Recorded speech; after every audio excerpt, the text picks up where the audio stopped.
ਵਾਹਿਗੁਰੂ ਜੀ ਕਾ ਖਾਲਸਾ ਵਾਹਿਗੁਰੂ ਜੀ ਕੀ ਫਤਿਹ। ਅੱਜ ਇੱਕ ਨਵੀਂ ਵੀਡੀਓ ਲੈ ਕੇ ਆਪਾਂ ਤੁਹਾਡੇ ਨਾਲ ਹਾਜ਼ਰ ਹੋਏ ਹਾਂ।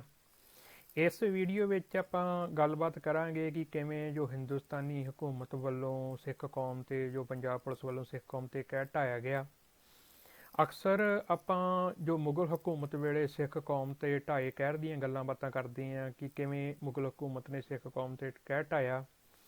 ਪਰ ਜੋ ਅੱਜ ਤੁਹਾਡੇ ਨਾਲ ਗਾਥਾ ਸਾਂਝੀ ਕਰਨ ਜਾ ਰਹੇ ਹਾਂ, ਇਸ ਤੋਂ ਤੁਸੀਂ ਆਪ ਹੀ ਵੀਡੀਓ ਦੇਖ ਕੇ ਅੰਦਾਜ਼ਾ ਲਾ ਸਕਦੇ ਆ ਕਿ ਇਹ ਉਹ ਮੁਗਲ ਹਕੂਮਤ ਦੇ ਉਸ ਢਾਈ ਕਹਿਰ ਨੂੰ ਵੀ ਮਾਤ ਪਾਉਂਦੀ ਹੈ। ਇਹ ਗਾਥਾ ਜਿਹੜੀ ਕਰਨੀ ਇਸ ਕਰਕੇ ਸਾਂਝੀ ਜ਼ਰੂਰੀ ਆ ਕਿ ਆਪਾਂ ਪਹਿਲੀ ਗੱਲ ਤਾਂ ਕਿ ਅੱਜ ਬੱਚਿਆਂ ਨੂੰ ਆਪਾਂ ਘਰੇ ਉਹ ਸਟੋਰੀਆਂ ਨਹੀਂ ਸੁਣਾਉਂਦੇ, ਆਪਣਾ ਇਤਿਹਾਸ ਨਹੀਂ ਸੁਣਾਉਂਦੇ। ਪਰ ਜੇ ਸੁਣਾਉਣੇ ਵੀ ਆ ਤਾਂ ਆਪਾਂ ਅਕਸਰ ਹੀ ਜਿਹੜੇ ਮੁਗਲ ਹਕੂਮਤ ਵੱਲੋਂ ਸਿੱਖ ਕੌਮ ਤੇ ਢਾਏ ਕਹਿਰ ਆ ਜਿਹੜੇ ਉਹਨਾਂ ਦੀ ਆਪਾਂ ਗੱਲਬਾਤ ਕਰਦੇ ਹਾਂ, ਉਹਨਾਂ ਦੀ ਦਾਸਤਾਨ ਆਪਾਂ ਅਕਸਰ ਆਪਣੇ ਬੱਚਿਆਂ ਨਾਲ ਸਾਂਝੀਆਂ ਕਰਦੇ ਹਾਂ। ਪਰ ਜੋ ਇਹ ਹਿੰਦੁਸਤਾਨੀ ਹਕੂਮਤ ਵੱਲੋਂ ਪੰਜਾਬ ਪੁਲਿਸ ਵੱਲੋਂ ਢਾਇਆ ਕਹਿਰ ਆ ਜਿਹੜਾ, ਜੇ ਆਪਾਂ ਇਹ ਗਾਥਾਵਾਂ ਆਪਣੇ ਬੱਚਿਆਂ ਨੂੰ ਦੱਸਾਂਗੇ, ਇਹ ਕਹਾਣੀਆਂ ਜਿਹੜੀਆਂ ਆਪਣੇ ਬੱਚਿਆਂ ਨੂੰ ਦੱਸਾਂਗੇ ਤੇ ਉਹਨਾਂ ਨੂੰ ਇਸ ਗੱਲ ਦੀ ਸਮਝ ਲੱਗੂਗੀ ਕਿ ਇਸ ਹਕੂਮਤ ਤੋਂ ਸਾਨੂੰ ਆਜ਼ਾਦੀ ਲੈਣੀ ਕਿਉਂ ਜ਼ਰੂਰੀ ਹੈ।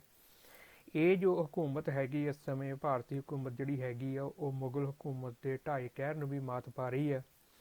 ਸੋ ਬਹੁਤ ਜਿਹੜੀ ਗਾਥਾ ਜਿਹੜੀ ਤੁਹਾਡੇ ਨਾਲ ਸਾਂਝੀ ਕਰ ਰਹੇ ਹਾਂ, ਬਹੁਤ ਦਰਦ ਭਰੀ ਜਿਹੜੀ ਗਾਥਾ ਜਿਹੜੀ ਹੈਗੀ ਹੈ ਕਿ ਕਿਵੇਂ ਪੰਜਾਬ ਪੁਲਿਸ ਨੇ ਇੱਕ ਪਰਿਵਾਰ ਦੇ ਉੱਪਰ ਕਹਿਰ ਢਾਇਆ। ਸੋ ਆਪਾਂ ਵੀਡੀਓ ਸ਼ੁਰੂ ਕਰਨ ਤੋਂ ਪਹਿਲਾਂ ਸਾਡਾ YouTube ਚੈਨਲ ਆ ਰਿਹਾ, ਇਸ ਨੂੰ ਤੁਸੀਂ ਜ਼ਰੂਰ ਸਬਸਕ੍ਰਾਈਬ ਕਰ ਲਓ, ਕਿਉਂਕਿ ਜਿਹੜਾ ਫੇਸਬੁੱਕ ਆ ਉਹਦਾ ਪਤਾ ਨਹੀਂ ਲੱਗਦਾ ਕਿ ਕਿਹੜੇ ਵੇਲੇ ਉਹ ਭਾਰਤ ਦੀ ਹਕੂਮਤ ਆ ਜਿਹੜੀ ਉਹਨੂੰ ਬੰਦ ਕਰਾ ਦਿੰਦੀ ਹੈ, ਤੁਹਾਡੇ ਤੱਕ ਜਿਹੜੀਆਂ ਵੀਡੀਓ ਨਹੀਂ ਪਹੁੰਚਦੀਆਂ। ਸੋ ਇਹ ਜਿਹੜਾ YouTube ਚੈਨਲ ਜਿਹੜਾ ਹੈਗਾ ਤੁਸੀਂ ਜ਼ਰੂਰ ਸਬਸਕ੍ਰਾਈਬ ਕਰ ਲਓ, ਤਾਂ ਜੋ ਜਦੋਂ ਆਪਾਂ ਨਵੀਂ ਕਦੋਂ ਵੀਡੀਓ ਲੈ ਕੇ ਆਉਂਦੇ ਆ ਤੇ ਆਪਾਂ ਇਹ ਜਿਹੜੀ ਵੀਡੀਓ ਤੁਹਾਡੇ ਤੱਕ ਪਹੁੰਚ ਸਕਣ। ਅੱਜ ਦੀ ਜਿਹੜੀ ਜੋ ਤੁਹਾਡੇ ਨਾਲ ਗਾਥਾ ਸਾਂਝੀ ਕਰ ਰਹੇ ਆ, ਇਹ ਕਿੱਲੀ ਬੋਧਲਾ ਪਿੰਡ, ਇਹ ਮਖੂ ਤੋਂ 7 ਕਿਲੋਮੀਟਰ ਦੂਰ ਕਿੱਲੀ ਬੋਧਲਾ ਪਿੰਡ ਪੈਂਦਾ। ਉੱਥੋਂ ਦੀ ਆਪਾਂ ਜਿਹੜੀ ਗਾਥਾ ਜਿਹੜੀ ਤੁਹਾਡੇ ਨਾਲ ਸਾਂਝੀ ਕਰਨ ਜਾ ਰਹੇ ਹਾਂ ਕਿ ਕਿਵੇਂ ਪੰਜਾਬ ਦੀ ਪੁਲਿਸ ਨੇ ਹਿੰਦੁਸਤਾਨੀ ਹਕੂਮਤ ਦੀ ਸ਼ਹਿ ਤੇ ਉੱਥੇ ਰਹਿੰਦੇ ਇੱਕ ਪਰਿਵਾਰ ਤੇ ਜਿਹੜਾ ਕਹਿਰ ਢਾਇਆ। ਕਿੱਲੀ ਬੋਧਲਾ ਪਿੰਡ ਜਿਹੜਾ ਹੈਗਾ, ਉੱਥੇ ਇੱਕ ਖੇਤੀਬਾੜੀ ਇੰਸਪੈਕਟਰ ਅਜੀਤ ਸਿੰਘ ਹੋਣੀ ਤੇ ਉਹਨਾਂ ਦੇ ਭਰਾ ਜਿਹੜੇ ਦਲਬੀਰ ਸਿੰਘ ਹੋਣੀ ਜਿਹੜੇ ਰਹਿੰਦੇ ਸੀਗੇ। ਉਹਨਾਂ ਦੇ ਘਰ ਬਿਲਕੁਲ ਆਪਣੇ ਲਾਗੋ ਲਾਗੇ ਲੱਗਦੇ ਘਰ ਸੀਗੇ।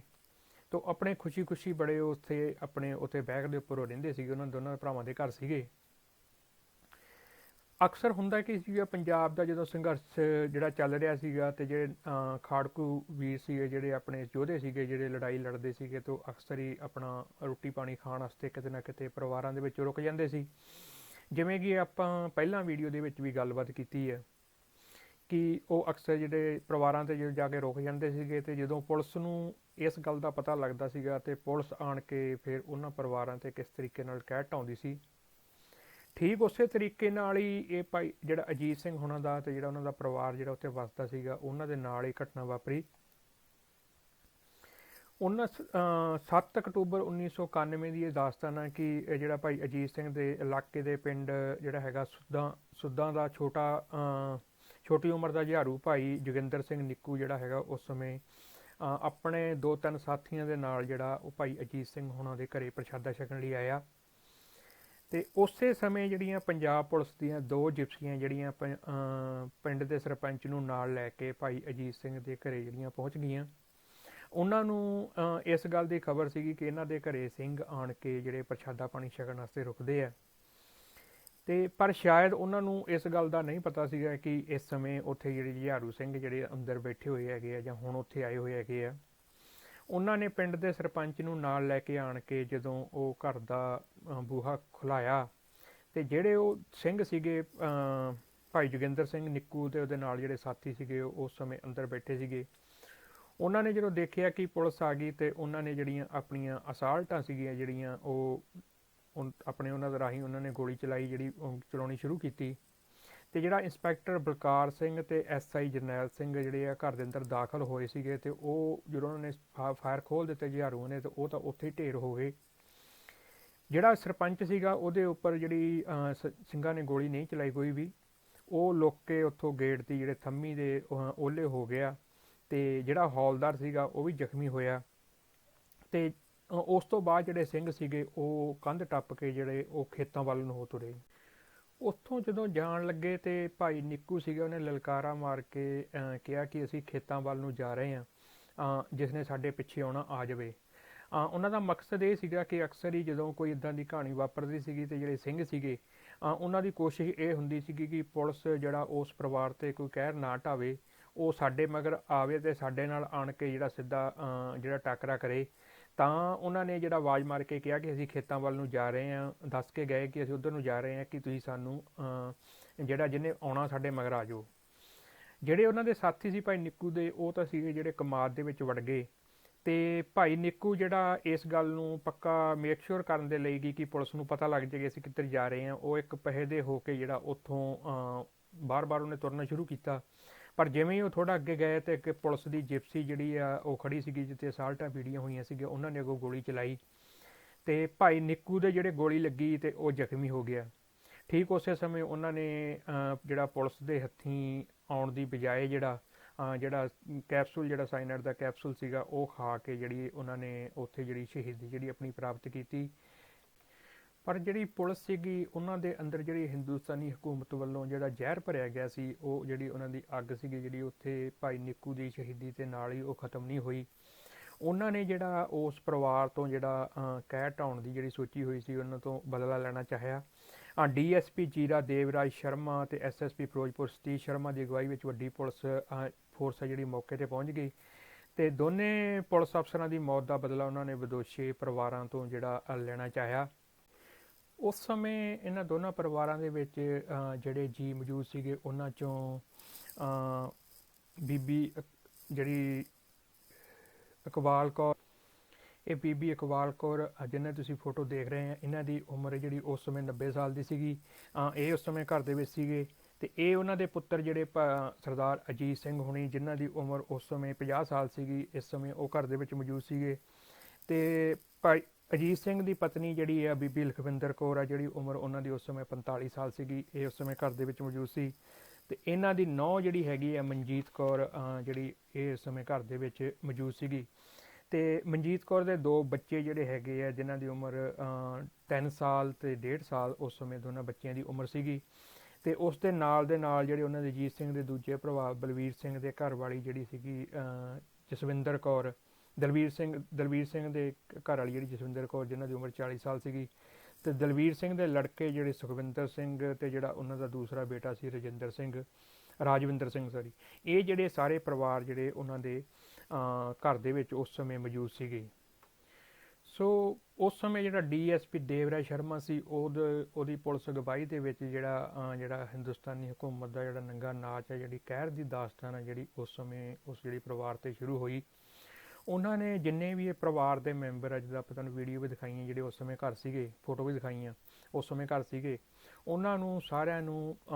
ਬਿਲਕੁਲ ਅਲਫ ਨੰਗੇ ਕਰਕੇ ਜਿਹੜੀ ਇੱਕ ਦਰਖਤ ਸੀਗਾ, ਉੱਥੇ ਇੱਕ ਡਰੇਕ ਦਾ ਦਰਖਤ ਸੀਗਾ, ਉਹਦੇ ਨਾਲ ਸਾਰਿਆਂ ਨੂੰ ਬੰਨ੍ਹ ਦਿੱਤਾ ਗਿਆ। ਫਿਰ ਸੋ ਉਹਨਾਂ ਨੂੰ ਸਾਰੇ ਪਰਿਵਾਰ ਨੂੰ ਜਦੋਂ ਅਲਫ ਨੰਗੇ ਕਰਕੇ ਦਰਖਤ ਦੇ ਨਾਲ ਬੰਨ੍ਹ ਦਿੱਤਾ ਗਿਆ, ਤੇ ਆਪਾਂ ਅੰਦਾਜ਼ਾ ਲਾ ਸਕਦੇ ਹਾਂ ਕਿ ਉਸ ਪਰਿਵਾਰ ਤੇ ਉਸ ਸਮੇਂ ਕੀ ਬੀਤ ਰਹੀ ਹੋਊਗੀ ਕਿ ਜਦੋਂ ਪਿਓ ਦੇ ਸਾਹਮਣੇ ਧੀ ਨੂੰ ਜਾਂ ਭੈਣ ਦੇ ਸਾਹਮਣੇ ਭਰਾ ਨੂੰ ਅਲਫ ਨੰਗੇ ਕਰਕੇ ਜਿਹੜੀ ਹਿੰਦੁਸਤਾਨੀ ਹਕੂਮਤ ਦੀ ਪੁਲਿਸ ਆ ਜਿਹੜੀ ਉਹਨਾਂ ਤੇ ਕਹਿਰ ਢਾ ਰਹੀ ਸੀਗੀ। ਪਰ ਇਹ ਕਹਿਰ ਦੀ ਜਿਹੜੀ ਦਾਸਤਾਨ ਜਿਹੜੀ ਹੋਰ ਵੀ ਜਿਹੜੀ ਦਰਦ ਭਰੀ ਹੋਈ, ਜਦੋਂ ਉਸ ਹਕੂਮਤ ਨੇ, ਉਸ ਪੁਲਿਸ ਅਫਸਰਾਂ ਨੇ ਜਿਹੜਾ ਉਹਨਾਂ ਅਲਫ ਨੰਗੇ ਕੀਤੇ ਹੋਏ ਪਰਿਵਾਰਕ ਮੈਂਬਰਾਂ ਨੂੰ, ਜਿਨ੍ਹਾਂ ਨੂੰ ਬੰਨ੍ਹਿਆ ਹੋਇਆ ਸੀਗਾ, ਉਹਨਾਂ 'ਤੇ ਜਿਹੜਾ ਹੋਰ ਜਿਹੜੇ ਤਸ਼ੱਦਦ ਢਾਉਣਾ ਸ਼ੁਰੂ ਕੀਤਾ। ਉਹ ਤਸ਼ੱਦਦ ਕਿਹੜੇ ਰੂਪ ਦੇ ਵਿੱਚ ਢਾਇਆ ਕਿ ਉਹਨਾਂ ਨੇ ਜੋ ਆਪਣੀ ਕਿਚਨ ਹੁੰਦੀ ਹੈ, ਕਿਚਨ ਤੋਂ ਜਿਹੜੇ ਕੱਦੂਕਸ਼ ਕਰਨ ਵਾਲਾ ਜਿਹੜਾ ਹੁੰਦਾ ਆਪਣੇ, ਉਹਨੂੰ ਲਿਆਣ ਕੇ ਉਸ ਪਰਿਵਾਰਾਂ ਦੇ ਜਿਹੜੇ ਸਾਰੇ ਇਕੱਲੇ ਮੈਂਬਰ ਦੇ ਉੱਪਰ, ਉਸ ਪਰਿਵਾਰ ਦੀਆਂ ਜਿਹੜੀਆਂ ਔਰਤਾਂ ਸੀਗੀਆਂ, ਮਰਦ ਸੀਗੇ, ਸਾਰੇ ਪਰਿਵਾਰਾਂ ਦੇ ਇਕੱਲੇ ਜੀਅ ਦੇ ਉੱਪਰ ਜਿਹੜਾ ਕੱਦੂਕਸ਼ ਲੈ ਕੇ ਜਿਹੜਾ ਉਹਨਾਂ ਦਾ ਜਿਹੜਾ ਮਾਸ ਆ, ਜਿਹੜਾ ਉਹਨਾਂ ਨੇ ਨੋਚਣਾ ਸ਼ੁਰੂ ਕੀਤਾ, ਮਾਸ ਨੂੰ ਛਿੱਲਣਾ ਸ਼ੁਰੂ ਕੀਤਾ ਕੱਦੂਕਸ਼ ਦੇ ਨਾਲ। ਸੋ ਉਹ ਪਰਿਵਾਰ ਜਿਹੜਾ ਸੀਗਾ ਜਦੋਂ ਚੀਕਾਂ ਮਾਰ ਰਿਹਾ ਸੀਗਾ, ਰੌਲਾ ਪਾ ਰਿਹਾ ਸੀ, ਪਰ ਹਿੰਦੁਸਤਾਨੀ ਹਕੂਮਤ ਦੇ ਜਿਹੜੇ ਦਰਿੰਦੇ ਸੀਗੇ, ਪੰਜਾਬ ਪੁਲਿਸ ਦੇ ਜਿਹੜੇ ਦਰਿੰਦੇ ਸੀਗੇ, ਉਹਨਾਂ 'ਤੇ ਜਿਹੜਾ ਉਹਨਾਂ ਦਾ ਪਰਿਵਾਰ ਦੀ ਜਿਹੜੀਆਂ ਇਸ ਚੀਕਾਂ ਦਾ ਕੋਈ ਵੀ ਜਿਹੜਾ ਅਸਰ ਨਹੀਂ ਹੋ ਰਿਹਾ ਸੀ। ਉਹ ਲਗਾਤਾਰ ਜਿਹੜੀ ਆਪਣੀ ਜਿਹੜਾ ਕਹਿਰ ਉਹ ਢਾਈ ਜਾ ਰਹੇ ਸੀਗੇ। ਇੱਥੇ ਵੀ ਉਹ ਜਿਹੜਾ ਉਹਨਾਂ ਦਾ ਜਿਹੜਾ ਦਿਲ ਨਹੀਂ ਭਰਿਆ, ਇਸ ਕਹਿਰ ਢਾਉਣ ਦੇ ਨਾਲ ਵੀ ਜਿਹੜਾ ਉਹਨਾਂ ਦਾ ਦਿਲ ਨਹੀਂ ਭਰਿਆ, ਉਹਨਾਂ ਨੇ ਫਿਰ ਜਿਹੜਾ ਘਰ ਦੇ ਵਿੱਚ ਜਿਹੜਾ ਡੀਜ਼ਲ ਪਿਆ ਸੀਗਾ, ਡੀਜ਼ਲ ਨੂੰ ਕੜਾਹੀਆਂ ਦੇ ਵਿੱਚ ਗਰਮ ਕਰਕੇ ਡੀਜ਼ਲ ਨੂੰ ਪਹਿਲਾਂ ਉਹਨਾਂ ਦੇ ਸਰੀਰਾਂ ਨੂੰ ਸਵਾਰ ਕੇ ਖੁਰਚਿਆ, ਕੱਦੂਕਸ ਦੇ ਨਾਲ ਖੁਰਚਿਆ। ਜਦੋਂ ਉਹਨਾਂ ਸਰੀਰਾਂ 'ਚੋਂ ਛਿੱਲਿਆ ਗਿਆ, ਮਾਸ ਛਿੱਲਿਆ ਗਿਆ, ਅਤੇ ਫਿਰ ਉਹਨਾਂ ਨੇ ਉਹ ਡੀਜ਼ਲ ਕੜਾਹੀਆਂ ਦੇ ਵਿੱਚ ਗਰਮ ਕਰਕੇ ਅਤੇ ਉਹ ਸਰੀਰਾਂ ਦੇ ਉੱਪਰ ਉਹਨਾਂ ਨੇ ਉਹ ਜ਼ਖਮਾਂ ਦੇ ਉੱਪਰ ਉਹ ਡੀਜ਼ਲ ਨੂੰ ਪਾਇਆ। ਕੱਲਾ ਡੀਜ਼ਲ ਹੀ ਨਹੀਂ, ਜਿਹੜਾ ਪਿੰਡ ਦੇ ਵਿੱਚ ਲੁੱਕ ਦੇ ਡਰਮ ਕੁਛ ਪਏ ਸੀਗੇ, ਉਹਨਾਂ ਨੇ ਉੱਥੋਂ ਜਾ ਕੇ ਜਿਹੜੇ ਉਹ ਲੁੱਕ ਦੇ ਡਰਮ 'ਚੋਂ ਲੁੱਕ ਲੈ ਕੇ ਆਂਦੀ, ਅਤੇ ਉਹ ਲੁੱਕ ਜਿਹੜੀ ਹੈਗੀ ਆ ਉਹ ਗਰਮ ਕਰਕੇ ਉਹਨਾਂ ਨੇ ਲੁੱਕ ਨੂੰ ਗਰਮ ਕਰਕੇ ਉਹਨਾਂ ਜ਼ਖਮਾਂ ਦੇ ਉੱਪਰ ਜਿਹੜੇ ਛਿੱਲੇ ਹੋਏ ਜ਼ਖਮ ਸੀਗੇ, ਕੱਦੂਕਸ ਨਾਲ ਛਿੱਲੇ ਹੋਏ ਜ਼ਖਮ ਸੀਗੇ,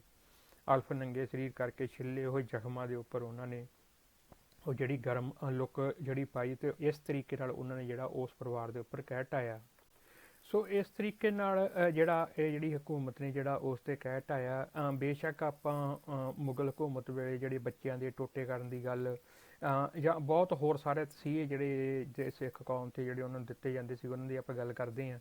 ਪਰ ਮੁਗਲ ਹਕੂਮਤ ਵੇਲੇ ਵੀ ਇਸ ਤਰ੍ਹਾਂ ਦੀ ਕੋਈ ਵੀ ਦਾਸਤਾਨ ਜਿਹੜੀ ਸੁਣਨ ਨੂੰ ਨਹੀਂ ਮਿਲਦੀ ਕਿ ਕਿਸੇ ਪਰਿਵਾਰ ਦੀ ਧੀ ਨੂੰ, ਕਿਸੇ ਪਰਿਵਾਰ ਦੀ ਨੂੰਹ ਨੂੰ,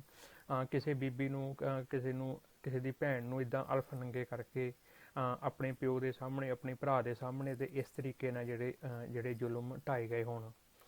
ਸੋ ਇਸ ਤਰੀਕੇ ਨਾਲ ਜਦੋਂ ਗਰਮ ਲੁੱਕ ਪਾਉਣ ਦੇ ਨਾਲ, ਗਰਮ ਡੀਜ਼ਲ ਪਾਉਣ ਦੇ ਨਾਲ ਜਦੋਂ ਪਰਿਵਾਰ ਦੇ ਕੁਝ ਮੈਂਬਰਾਂ ਦੀ ਜਿਹੜੀਆਂ ਦੇਹਾਂ ਵੀ ਜਿਹੜੀਆਂ ਸੜ ਚੁੱਕੀਆਂ ਸੀਗੀਆਂ, ਅਤੇ ਇੱਥੋਂ ਤੱਕ ਕਿ ਜਿਹੜੀਆਂ ਉਹਨਾਂ ਦੇ ਹੱਥਾਂ ਦੀਆਂ ਉਂਗਲਾਂ ਜਿਹੜੀਆਂ ਉਹ ਝੜ ਗਈਆਂ ਸੀਗੀਆਂ। ਸੋ ਇਸ ਹਕੂਮਤ ਦੇ ਜਿਹੜੇ ਦਰਿੰਦੇ ਸੀਗੇ, ਉਹਨਾਂ ਨੇ ਫਿਰ ਵੀ ਉੱਥੇ ਨਹੀਂ ਹੋ ਰੁਕੇ। ਉਹਨਾਂ ਨੇ ਜਿਹੜੇ ਪਰਿਵਾਰ ਦੇ ਜੀਅ ਸੀਗੇ ਜਿਹੜੇ, ਉਹਨਾਂ ਨੂੰ ਅੱਧ ਮਰੀਆਂ ਹੋਈਆਂ ਲਾਸ਼ਾਂ ਜਿਹੜੀਆਂ ਸੀਗੀਆਂ ਉਹਨਾਂ ਨੂੰ ਫਿਰ ਗੋਲੀਆਂ ਮਾਰ ਕੇ ਉਹਨਾਂ ਨੂੰ ਖ਼ਤਮ ਕਰਨ ਦਾ ਉਹਨਾਂ ਨੇ ਸੋਚਿਆ। ਸੋ ਇਸ ਤਰੀਕੇ ਨਾਲ ਜਦੋਂ ਸਾਰੇ ਅੱਧ ਮਰੀਆਂ ਲਾਸ਼ਾਂ ਨੂੰ ਜਦੋਂ ਜ਼ਮੀਨ 'ਤੇ ਲੰਮੀਆਂ ਪਾ ਕੇ ਉਹਨਾਂ ਨੇ ਗੋਲੀਆਂ ਮਾਰਨੀਆਂ ਸ਼ੁਰੂ ਕੀਤੀਆਂ, ਅਤੇ ਆਪਣੀ ਅੱਧ ਮਰੀ ਮਾਂ ਦੀ ਜਿਹੜੀ ਨਾਲ ਜਿਹੜੇ ਚੰਬੜੇ ਹੋਏ ਜਿਹੜਾ 1.5 ਸਾਲ ਦਾ ਬੱਚਾ ਸੀਗਾ ਰਵਿੰਦਰਪਾਲ ਸਿੰਘ, ਜਿਹੜਾ ਉਹਦੀ ਗੋਲੀ ਸੀਗੀ ਉਹਦੇ ਮੱਥੇ ਨਾਲ ਲੱਗ ਕੇ ਜਿਹੜੀ ਉਹ ਖਹਿ ਕੇ ਲੰਘ ਗਈ, ਤਾਂ ਉਹ ਵੀ ਜਿਹੜਾ ਜ਼ਖਮੀ ਹੋ ਗਿਆ। ਸੋ ਜਦੋਂ ਇਹ ਲਾਸ਼ਾਂ ਜਿਹੜੀਆਂ ਸੀਗੀਆਂ ਪੁਲਿਸ ਵੱਲੋਂ ਜਦੋਂ ਉਹਨਾਂ ਨੂੰ ਗੋਲੀਆਂ ਮਾਰ ਕੇ ਖ਼ਤਮ ਕਰ ਦਿੱਤਾ, ਜਦੋਂ ਪੁਲਿਸ ਜਿਹੜੀਆਂ ਲਾਸ਼ਾਂ DSP ਦੇਵਰਾਜ ਸ਼ਰਮਾ ਨੇ ਹੁਕਮ ਕੀਤਾ ਕਿ ਇਹ ਲਾਸ਼ਾਂ ਨੂੰ ਜਿਹੜੀਆਂ ਪੁਲਿਸ ਵੈਨ ਵਿੱਚ ਸੁੱਟੀਆਂ ਜਾਣ। ਜਦੋਂ ਲਾਸ਼ਾਂ ਉਹ ਪੁਲਿਸ ਵੈਨ ਵਿੱਚ ਸੁੱਟਣ ਲੱਗੇ ਤਾਂ ਜਿਹੜਾ 1.5 ਸਾਲ ਦਾ ਬੱਚਾ ਸੀ ਜਿਹੜਾ ਜ਼ਖਮੀ ਹੋਇਆ ਸੀਗਾ, ਅਤੇ ਉਸ DSP ਨੇ ਜਿਹੜਾ ਹੁਕਮ ਕੀਤਾ ਕਿ ਜਿਹੜਾ ਇਹ 1.5 ਸਾਲ ਦਾ ਬੱਚਾ ਜਿਹੜਾ ਜ਼ਖਮੀ ਹੋਇਆ ਹਜੇ ਜੀਂਦਾ ਸੀਗਾ, ਵੀ ਇਹਨੂੰ ਵੀ ਲਾਸ਼ਾਂ ਦੇ ਨਾਲ ਹੀ ਜਿਹੜਾ ਉਹ ਗੱਡੀ ਦੇ ਵਿੱਚ ਜਿਹੜਾ ਵੈਨ ਦੇ ਵਿੱਚ ਜਿਹੜਾ ਸੁੱਟ ਦਿੱਤਾ ਜਾਵੇ। ਸੋ ਇਸ ਤਰੀਕੇ ਨਾਲ ਜਿਹੜਾ ਉਹ ਪੁਲਿਸ ਨੇ ਜਿਹੜਾ ਕਹਿਰ ਢਾਇਆ ਇਸ ਪਰਿਵਾਰ 'ਤੇ, ਜਿਹੜਾ ਸਾਰੇ ਭਾਈ ਅਜੀਤ ਸਿੰਘ ਦੇ ਪਰਿਵਾਰ 'ਤੇ ਜਿਹੜਾ ਕਹਿਰ ਢਾਇਆ, ਕਿਸ ਤਰੀਕੇ ਨਾਲ ਉਹਨੂੰ ਖ਼ਤਮ ਕੀਤਾ। ਅਤੇ ਉਸ ਤੋਂ ਬਾਅਦ ਫਿਰ ਉਹੀ ਕਹਾਣੀ ਜਿਹੜੀ ਸ਼ੁਰੂ ਹੁੰਦੀ ਹੈ ਕਿ ਜੋ ਅਕਸਰ ਪੰਜਾਬ ਪੁਲਿਸ ਜਿਹੜੀ ਕਰਦੀ ਸੀਗੀ ਕਿ ਜਿਹੜਾ ਉਹਨੂੰ ਇੱਕ ਮੁਕਾਬਲਾ ਬਣਾਉਣ ਦੀ ਕੋਸ਼ਿਸ਼ ਕੀਤੀ ਗਈ, ਉਹ ਕੰਧਾਂ ਦੇ ਉੱਪਰ ਗੋਲੀਆਂ ਮਾਰੀਆਂ ਗਈਆਂ, ਅਤੇ ਬਾਅਦ 'ਚ ਮੀਡੀਆ ਦੇ ਵਿੱਚ ਦੁਨੀਆ ਦੇ ਸਾਹਮਣੇ ਇਹ ਦੱਸਣ ਦੀ ਕੋਸ਼ਿਸ਼ ਕੀਤੀ ਗਈ ਕਿ ਇਹ ਜਿਹੜਾ ਉਸ ਘਰ ਦੇ ਵਿੱਚ ਮੁਕਾਬਲਾ ਹੋਇਆ ਜਿਸ ਦੇ ਵਿੱਚ ਇਹ ਜਿਹੜੀ ਸਾਰੀ ਘਟਨਾ ਵਾਪਰੀ ਔਰ ਇਹ ਜਿਹੜੇ ਪਰਿਵਾਰ ਦੇ ਮੈਂਬਰ ਆ ਜਿਹੜੇ ਮਾਰੇ ਗਏ। ਸੋ ਇਸ ਤਰੀਕੇ ਨਾਲ ਜਿਹੜੀ ਪੰਜਾਬ ਦੀ ਜਿਹੜੀ ਪੁਲਿਸ ਸੀਗੀ, ਜਿਹੜੀ ਉੱਥੋਂ ਦੀ ਹਕੂਮਤ ਸੀਗੀ, ਹਿੰਦੁਸਤਾਨੀ ਹਕੂਮਤ, ਜਿਹੜਾ ਉਹਨਾਂ ਨੇ ਪੰਜਾਬ ਦੇ ਜਿਹੜੇ ਬੱਚਿਆਂ 'ਤੇ, ਜਿਹੜਾ ਪੰਜਾਬ ਦੇ ਪਰਿਵਾਰਾਂ 'ਤੇ, ਜਿਹੜਾ ਵਿਦੋਸ਼ੀ ਸਿੱਖਾਂ 'ਤੇ ਜਿਹੜਾ ਕਹਿਰ ਢਾਇਆ, ਜਿਹੜਾ ਹਜ਼ਾਰਾਂ 'ਤੇ ਜਿਹੜਾ ਕਹਿਰ ਢਾਇਆ। ਸੋ ਇਸ ਕਰਕੇ ਜਿਹੜੀ ਸਿੱਖ ਕੌਮ ਜਿਹੜੀ ਹੈਗੀ ਆ ਆਜ਼ਾਦੀ ਦੀ ਗੱਲ ਕਰ ਰਹੀ ਆ। ਸੋ ਆਪਾਂ ਬੱਚਿਆਂ ਨੂੰ ਇਹ ਕਹਾਣੀਆਂ ਇਹ ਆਪਾਂ ਜ਼ਰੂਰ ਦੱਸਿਆ ਕਰੀਏ ਕਿ ਕਿਸ ਤਰੀਕੇ ਨਾਲ ਜਿਹੜੇ ਪੰਜਾਬ ਪੁਲਿਸ ਨੇ ਜਿਹੜਾ ਉਸ ਸਮੇਂ ਜਿਹੜਾ ਹਿੰਦੁਸਤਾਨੀ ਹਕੂਮਤ ਨੇ ਜਿਹੜਾ ਹੈਗਾ ਉਹ ਸਿੱਖ ਕੌਮ 'ਤੇ ਕਹਿਰ ਢਾਇਆ, ਜੋ ਕਿ ਮੁਗਲਾਂ ਦੇ ਉਸ ਜਿਹੜਾ ਦਰਦ ਨੂੰ ਵੀ ਜਿਹੜਾ ਮਾਤ ਪਾਉਂਦਾ, ਕਿ ਜਿਹਦੀ ਆਪਾਂ ਅਕਸਰ ਹੀ ਗੱਲ ਕਰਦੇ ਹਾਂ ਕਿ ਕਿਸ ਤਰੀਕੇ ਨਾਲ ਜਿਹੜੀ ਹਿੰਦੁਸਤਾਨੀ ਜਿਹੜੀ ਮੁਗਲ ਹਕੂਮਤ ਸੀਗੀ ਜਿਹੜੀ ਉਹ ਜਿਹੜੀ ਸਿੱਖ ਕੌਮ 'ਤੇ ਉਹਨਾਂ ਨੇ ਕਹਿਰ ਢਾਏ। ਸੋ ਇਸ ਤਰੀਕੇ ਦੀਆਂ ਹੋਰ ਬਹੁਤ ਸਾਰੀਆਂ ਕਹਾਣੀਆਂ, ਕਥਾਵਾਂ ਜਿਹੜੀਆਂ ਹੈਗੀਆਂ ਉਹ ਸਿੱਖ ਇਤਿਹਾਸ ਦੇ ਵਿੱਚ ਜਿਹੜੀਆਂ ਲੁਕੀਆਂ ਹੋਈਆਂ ਹੈਗੀਆਂ, ਜਿਹਨੂੰ ਬਹੁਤ ਸਾਰੇ ਆਪਣੇ ਵੀਰ ਜਿਹੜੇ ਭਾਈ ਬਲਜੀਤ ਸਿੰਘ ਖਾਲਸਾ ਵਰਗੇ, ਹੋਰ ਜਿਹੜੇ ਵੀਰ ਜਿਹੜੇ ਡਾਕਟਰ ਸੁਖਪ੍ਰੀਤ ਸਿੰਘ ਕੁੱਦੋਕੇ ਜਾਂ ਹੋਰ ਆਪਣੇ ਚੰਗੇ ਜਿਹੜੇ ਰਾਈਟਰ ਹੈਗੇ ਆ, ਉਹਨਾਂ ਨੇ ਲਿਖਣ ਦੀ ਕੋਸ਼ਿਸ਼ ਕੀਤੀ ਆ। ਪਰ ਉਹ ਜਿਹੜੀਆਂ ਕਹਾਣੀਆਂ, ਕਥਾਵਾਂ ਜਿਹੜੀਆਂ ਕਿਤੇ ਨਾ ਕਿਤੇ ਉਹ ਕਿਤਾਬਾਂ ਦੇ ਵਿੱਚ ਜਿਹੜੀਆਂ ਲੁਕੀਆਂ ਪਈਆਂ, ਜਿਹੜੀਆਂ ਆਪਾਂ ਆਪਣੇ ਬੱਚਿਆਂ ਤੱਕ, ਆਪਣੀ ਆਉਣ ਵਾਲੀ ਪੀੜ੍ਹੀਆਂ ਤੱਕ ਨਹੀਂ ਪਹੁੰਚਾ ਰਹੇ। ਸੋ ਕੋਸ਼ਿਸ਼ ਕਰੀਏ ਕਿ ਜਿਹੜੀਆਂ ਇੱਦਾਂ ਦੀਆਂ ਜਿਹੜੀਆਂ ਕਥਾਵਾਂ ਹੈਗੀਆਂ, ਆਪਣੀਆਂ ਕਹਾਣੀਆਂ ਹੈਗੀਆਂ, ਜੋ ਹਿੰਦੁਸਤਾਨੀ ਹਕੂਮਤ ਦਾ ਢਾਇਆ ਹੋਇਆ ਕਹਿਰ ਦੀ ਜਿਹੜੀ ਗਾਥਾ ਜਿਹੜੀ ਹੈਗੀ, ਦਾਸਤਾਨ ਜਿਹੜੀ ਹੈਗੀ ਆ, ਉਹ ਆਪਾਂ ਆਉਣ ਵਾਲੀ ਜਨਰੇਸ਼ਨ ਦੇ ਨਾਲ, ਉਹਨਾਂ ਦੇ ਨਾਲ ਜ਼ਰੂਰ ਸਾਂਝੀਆਂ ਕਰਿਆ ਕਰੀਏ। ਬਹੁਤ ਬਹੁਤ ਧੰਨਵਾਦ ਸਾਰਿਆਂ ਦਾ। ਇਹ ਜੇ ਤੁਹਾਨੂੰ ਵੀਡੀਓ ਤੁਹਾਨੂੰ ਜਿਹੜੀ ਕਿੱਦਾਂ ਦੀ ਲੱਗੀ, ਜਾਂ ਹੋਰ ਜਿਹੜੀ ਜੇ ਕੋਈ ਤੁਹਾਡੇ ਕੋਲੇ ਵੀ ਕੋਈ ਇੱਦਾਂ ਦੇ ਜੇ ਕੋਈ ਵੀਰ ਭੈਣ ਭਰਾ ਜੇ ਕੋਈ ਕਿਤਾਬ ਕੋਈ ਹੈਗੀ ਹੈ ਚੰਗੀ ਜਿਹਦੇ ਵਿੱਚੋਂ ਇੱਦਾਂ ਦੀ ਜਿਹੜੀਆਂ ਗੱਲਾਂ ਆਪਾਂ ਜਿਹੜੀਆਂ ਆਪਣੇ ਸਿੱਖ ਕੌਮ ਨਾਲ ਆਪਣੇ ਜਿਹੜਾ ਇਤਿਹਾਸ ਆ ਜਿਹੜਾ ਆਪਾਂ ਆਪਣੇ ਆਉਣ ਵਾਲੀ ਜਨਰੇਸ਼ਨ ਨਾਲ ਸਾਂਝਾ ਕਰ ਸਕਦੇ ਹਾਂ, ਸੋ ਜ਼ਰੂਰ ਸਾਨੂੰ ਤੁਸੀਂ ਕਮੈਂਟ ਕਰਕੇ ਵੀ ਦੱਸੋ, ਤਾਂ ਜੋ ਆਪਾਂ ਜਿਹੜੀ ਇੱਦਾਂ ਦੀ ਵੀਡੀਓ ਜਿਹੜੀਆਂ ਹੋਰ ਵੀ ਲੈ ਕੇ ਜਿਹੜੀਆਂ ਤੁਹਾਡੇ ਲਈ ਜਿਹੜੀਆਂ ਹਾਜ਼ਰ ਹੋ ਸਕੀਏ। ਸੋ ਅੱਜ ਦੀ ਵੀਡੀਓ ਆਪਾਂ ਇੱਥੇ ਸਮਾਪਤ ਕਰਦੇ ਹਾਂ। ਵਾਹਿਗੁਰੂ ਜੀ ਕਾ ਖਾਲਸਾ, ਵਾਹਿਗੁਰੂ ਜੀ ਕੀ ਫਤਿਹ।